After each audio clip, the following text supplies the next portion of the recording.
انتہائی انٹرسٹنگ دلچسپ موضوع ہے، اصطلاح ہے، شعری اصطلاح ہے۔ اس سے بیان کرنے سے پہلے جو مصور ہوتا ہے وہ کیا کرتا ہے،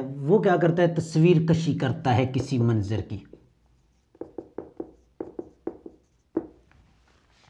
اور وہ تصویر کشی جب کرتا ہے تو ایک کہیں پہ چاہے وہ کھیتوں کھلیانوں کی بنائے، کسی کوئی ہسٹوریکلی مینار پاکستان کی تصویر بناتا ہے تو اس کے پیچھے ایک تاریخ بول رہی ہوتی ہے، اس تصویر سے میں محسوس ہوتی ہے کہ مینار پاکستان میں قرارداد پاکستان پیش ہوئی تھی اور ایک تحریک چلی اور پاکستان حاصل ہوا۔ اسی طرح جو جس کا مستنصر حسین دارڑ نے اپنے سفر نامے میں نکلے تیری تلاش میں پینٹنگ صادقین کی پینٹنگ جو ہے استعمال کی تھیں، بعد کے جتنے اس کے ایڈیشن چھپے اس میں وہ تصویریں ختم کر دی گئیں، لیکن جو نیو یارک میوزیم ہے اس میں بھی صادقین کی جو مصوری ہے، نقاشی ہے، اس کے نمونے موجود ہیں۔ یہ تو ہو گیا ایک مصور کی حد تک کہ وہ کسی منظر کی تصویر کشی کرتا ہے، تصویر بناتا ہے۔ اب آ جاتے ہیں شاعر کیا کرتا ہے، الفاظ کے ذریعے کسی منظر، کیفیت وغیرہ کی منظر کشی کرتا ہے۔ کیفیت میں جذبات بھی آئیں گے، ٹھیک ہو گیا، اس میں انسانی خد و خال بھی آ جائیں گے، مناظر فطرت بھی آ جائیں گے، اس میں رویے بھی آ جائیں گے، رویوں میں آگے جذبات کی طرف آ جائیں تو اس میں خوشی ہے، غم ہے، ٹھیک ہو گیا، خوشی ہے، غم ہے، محبت بھرے جذبات ہیں، وصل ہے، فراق ہے، ٹھیک ہو گیا، انسانی خد و خال، لب و رخسار آ گئے، آنکھیں ہیں، ہونٹ ہیں، کان ہیں، کاش کہ میں تیرے بنے گوشت کا بندہ ہوتا، اس ایک منظر کو، ٹھیک ہو گیا، مناظر فطرت ہیں، جو حفیظ جلندری کی جو نظم صبح کا منظر ہے، شام کے منظر ہے، اس میں رویے جو ہیں کہ جیسے غالب کا ایک شعر ہے نا کہ جاتے ہو یہ کہتے ہو کہ قیامت کو ملیں گے، کیا خوب قیامت کا ہے گویا کوئی دن اور، تو اس میں کیا ہے، رویے بھی ہیں، اس چیزوں کو بیان کرتے ہیں۔ محقات جب شاعر الفاظ کے ذریعے منظر کشی کرے، الفاظ کے ذریعے وہ کسی منظر کا، کسی واقعے کا، کسی جذبے کا، کسی منظر کا، رویے کا، کیفیت کا، انسانی خد و خال کا ایسا نقشہ کھینچے کہ وہ پڑھنے والے اور سننے والے کے سامنے گویا کہ ایک مجسم تصویر کی صورت میں آ جائے، یہ محقات کہلاتا ہے۔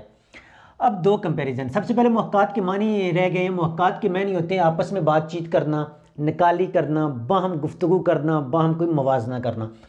اب دو چیزیں، ایک تو یہ ہو گیا یہ مصور ہے اور یہ شاعر ہے، کر دونوں کیا رہے ہیں، منظر کشی کر رہے ہیں، لیکن جو شاعر منظر کشی کرتا ہے یہ مصور کی منظر کشی سے اگلے 1000 درجہ اگلے لیول کی بات ہے، کیونکہ الفاظ کے ذریعے کسی چیز کو، کیفیت کو، جذبوں کو اور ان چیزوں کو بیان کرنا محقات کہلاتا ہے۔ اس میں جو ہم نے بات کی تھی، غم ہے، اس کا حیرت ہے، خوشی ہے، یہ وصل ہے، فراق ہے، یہ جذبات اس میں آ جائیں گے۔ نمونے کے طور پہ احمد فراز کی جو غزل ہے شعراء فاق، ان کی کتاب خواب پریشان میں شامل ہے، اور پہلی غزل ہے جس کے 18 شعر ہیں، سنا ہے لوگ اسے آنکھ بھر کے دیکھتے ہیں، سو اس کے شہر میں کچھ دن ٹھہر کے دیکھتے ہیں، سنا ہے بولے تو باتوں سے پھول جڑتے ہیں، سو یہ بات ہے تو بات کر کے دیکھتے ہیں، سنا ہے اسے بھی ہے شعر و شاعری سے شغف، سو ہم بھی معجزے اپنے ہنر کے دیکھتے ہیں، سنا ہے آئینہ تمثال ہے جبیں اس کی، جو سادہ دل ہیں بن سنور کے دیکھتے ہیں، تو یہ سنا ہے رات کو تتلیوں سے ستاتی ہیں، سنا ہے رات کو جگنو، سنا ہے دن کو تتلیوں سے ستاتی ہیں، سنا ہے رات کو جگنو ٹھہر کے دیکھتے ہیں، سنا ہے رات چاند سے تکتا رہتا ہے، ستارے بام فلک سے اتر کے دیکھتے ہیں۔ یہ ساری کیا چیزیں ہیں، یہ منظر کشی ہے، یہ محقات ہے، یعنی شاعر الفاظ کے ذریعے ایک منظر کشی کر رہا ہے۔ یا احمد ندیم قاسمی کا شعر جو میں نے کالج کے زمانے میں سب سے پہلے جب شاعری پڑھنی شروع کی تو جو اولین شعر تھے جو میں نے پڑھے یا مجھے اچھے لگے تو میں نے یاد کیے، تو اس میں ہے ایک شعر ہے کہ حوصلہ تجھ کو نہ تھا مجھ سے جدا ہونے کا، ورنہ کاجل تیری آنکھوں میں نہ پھیلا ہوتا۔ تو یہ جو ہے اشعار ہیں جس میں محقات میں شاعر کوئی منظر کشی کرتا ہے، جذبات کی عکاسی کرتا ہے، اور وہ تمام جذبات ہماری آنکھوں کے سامنے ابھر کے آ جاتے ہیں۔ محققات کے حوالے سے جو شاعری ہے سحر لدھیانوی کی، جو اس کے پیار کے حوالے سے جو اس کی گفتگو ہے، جو لب و رخسار کے ہیں، جو اس کے جذبوں کو بیان کرتا ہے، وہ جو ہے محققات کی عملی ایک صورت، ایک تصویر نظر آتی ہے۔ شبلی نعمانی نے شاعری کو دو چیزوں میں کنورٹ کیا ہے، دو چیزوں میں بیان کیا کہ شاعری دو ہی چیزوں کا ملوبہ ہے، دو ہی چیزوں کا محرک ہے، دو ہی چیزوں سے مل کے بنتی ہے۔ نمبر 1 ہے تخلیق اور دوسرا ہے محققات۔ یہ مولانا شبلی نعمانی کی تعریف ہے کہ شاعری دو چیزوں کا مجموعہ ہے۔ معذرت کے ساتھ بھائی تخیل ہے یہ لفظ، تخلیق تو ظاہر بات ہے شاعری کرے گا تو وہ تخلیق ہو ہی جائے گی۔ تو پہلا کیا ہے؟ تخیل ہے۔ تخیل میں کسی جذبات کی کہ وہ فلاں جو ہے اس سے بچھڑا ہوگا، فلاں میں کوئی جنگ و جدل ہے قوموں کے درمیان ہوگا، جو منظر کشی کی ہے مرثیوں میں